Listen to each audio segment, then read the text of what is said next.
Habari za muda huu, mdau na mpenzi wa michezo, na karibu katika chaneli yako hii pendwa kabisa ya tetesi za usajili. Bwana, vigogo wawili wa Tanzania bara waendelea kutunishana misuli katika ligi kuu Tanzania bara. Bwana, na kama ndio mara yako ya kwanza kabisa unajiunga na chaneli hii pendwa kabisa ya michezo, basi usisahau kusubscribe na kucomment ili kuwa kwanza kupata taarifa mpya zinapotoka.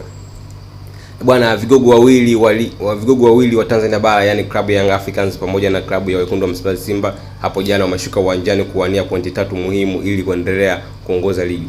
Naam, tuanzie na vijana wa Twiga na Jangwani. Klabu ya Young Africans hapo jana walishuka uwanjani kutafuta alama 3 muhimu ili kuendelea kuwa na mwenendo mzuri wa ligi kuu Tanzania bara.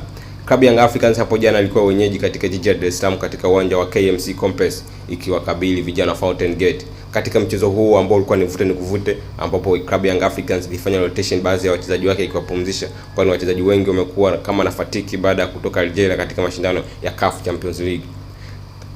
Young Africans wapumzisha baadhi ya wachezaji wake ikiwemo goalkeeper wake namba 1 Djigui Diarra, ambao hapo jana hakuwepo mmoja kati ya wachezaji walioanza katika mchezo na baadhi ya wachezaji wengine. Klabu ya Young Africans ilishuka uwanjani kwa kabili vijana wa Fountain Gate. Katika mchezo huu ambao ulikuwa ni vute ni kuvute KMC, katika uwanja wa KMC, Fountain Gate walionyesha ushindani mkubwa sana hasa katika kipindi cha kwanza. Hatimaye klabu ya Young Africans ilipata goli kupitia kwa mshambuliaji wake Prince Pumbelelo Dube baada ya kupigwa cross na beki wa klabu ya Fountain Gate kwanza kuunawa mpira ndani ya 18, na hivyo mwamuzi hakuwa na ijizi bali aliweza kufunika tuta.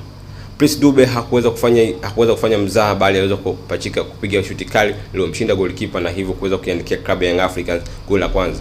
Fountain Gate si kwamba walikuwa wanyonge katika mchezo huu, bado wanaendelea kupush kuonyesha kwa nini wao wapo ligi kuu Tanzania bara. Hata hivyo jitihada zao haziwezi kuzaa matunda, kwani mpaka half time klabu ya Young Africans walikuwa mbele kwa goli 1-0 dhidi ya klabu ya Fountain Gate.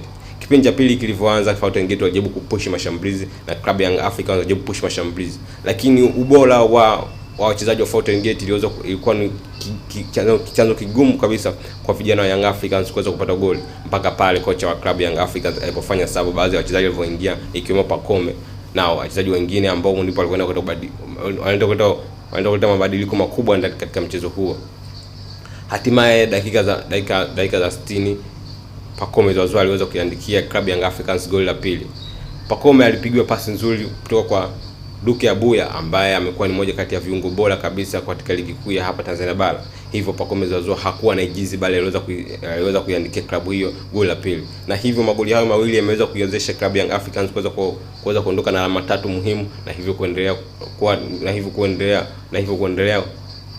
kuwa ni moja kati ya farasi wanaowania ligi msimu huu. Baada hapo klabu ya Young Africans hii leo mchezo walikuwa wamededicate kwa goalkeeper wao Djigui Diarra. Hivyo baada ya mchezo goalkeeper Djigui Diarra alienda kwa mashabiki kwenda kupokea hela na hivyo kwenda kumtunza ikiwa kama fadhila kwa kile alichokifanya katika mashindano ya CAF Champions League kule nchini Algeria, ambapo klabu ya Young Africans walikuwa ugenini kwa wakaribishwa na FC Kabylie.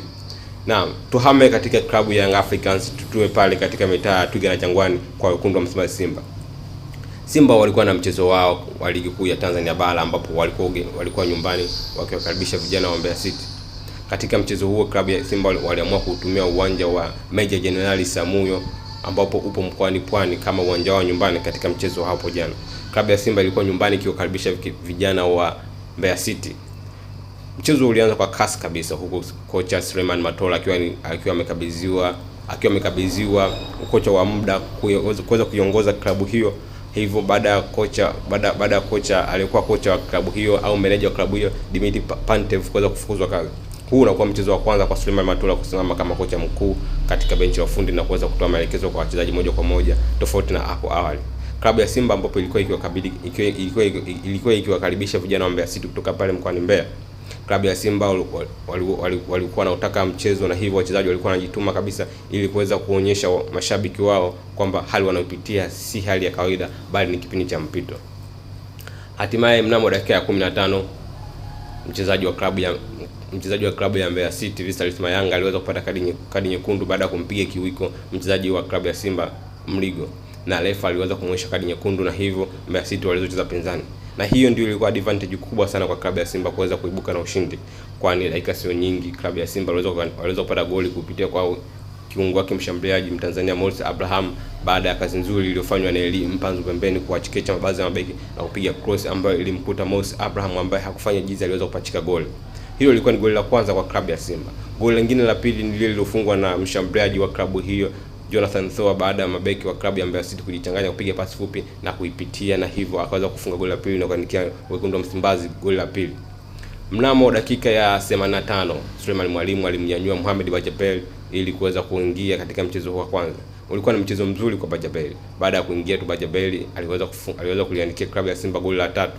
Goli hilo ambalo ilipigwa pasi ndefu kwa Steven Dese Mkwala ambaye alimchambua golikipa vizuri na kupiga cross ambayo ilimkuta Mohamed Bajabel na kuiunganisha, na hivyo Mohamed Bajabel kuweza kuiandikia klabu ya Simba goli la tatu. Hii inakuwa ni mechi ya kwanza kabisa kwa Mohamed Bajabel na inakuwa goli lake la kwanza, kwani toka amesajiliwa na klabu ya Simba Mohamed Bajabel amekuwa akisumbuliwa na majeraha ya hapa na pale. Hivyo huu unakuwa ni mwanzo mzuri kwa kiungo huyo mshambuliaji raia wa Kenya. Naam, ni yapi maoni yako? Unadhani klabu ya Simba kwa sasa wanapaswa kumwamini Suleiman Matola ama waendelee kutafuta kocha mwingine? Na vipi mwanzo mzuri wa Mohamed Bajabel? Je, waendelee kumpa nafasi? Tuachie kwenye comment. Nakumbusha kama utakuwa mara yako ya kwanza kabisa unajiunga na channel hii pendwa kabisa michezo, basi usisahau kusubscribe na comment ili kuwa kwanza kupata information zinapotoka. Kwaheri kwa sasa.